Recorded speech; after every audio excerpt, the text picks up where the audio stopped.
Nightly news broadcast, and from tomorrow night it gets its own news service 7 days a week for the first time. Kay McGrath reports.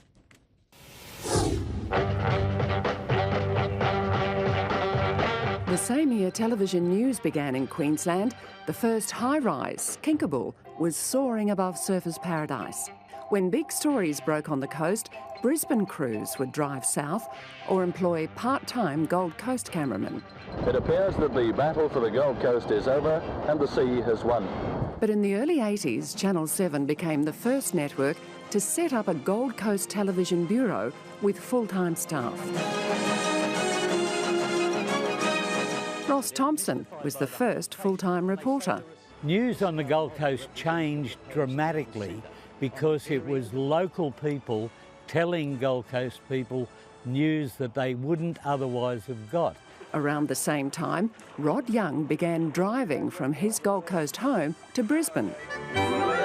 Good evening, everyone. Well, the scattered shower and thunderstorm activity has been fairly widespread. In 1987, he became the main ABC newsreader. While flooding continued in parts of southern inland Queensland. In 2002, Rod joined me at 7.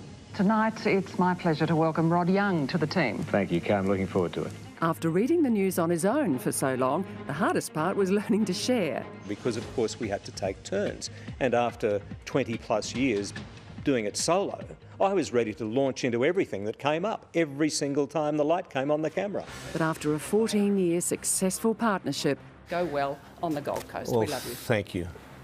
The Gold Coast beckons.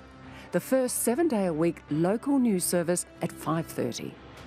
Live from our Surfers Paradise headquarters, this is 7 Gold Coast News with Rod Young. It's a way that 7 can give a voice to the Gold Coast community, and that's really important to us. A new era for the coast and the end of 37 years of driving to Brisbane from the Gold Coast hinterland for Rod. Certainly the drive to the Gold Coast studios will be a lot shorter, so I'm looking forward to that as well. The launch is tomorrow at 5:30. The studio is looking vibrant. The team down there are young, enthusiastic. They're just keen to get into the action, and I'm nervous but excited about kicking off the news tomorrow night on the Gold Coast. I'm sure it will go well. And now for all the weather and coastal information, here's Paul Burt. On the Gold Coast, 15 to 21 and wet on Tuesday, cool and clear Wednesday, top of 18. Sharon, looking forward to the Gold Coast news starting down here tomorrow afternoon at 5:30 once again. Will be great. All right, you enjoy. Thank you, Bertie. And that's all from us this Sunday. Thanks very much for your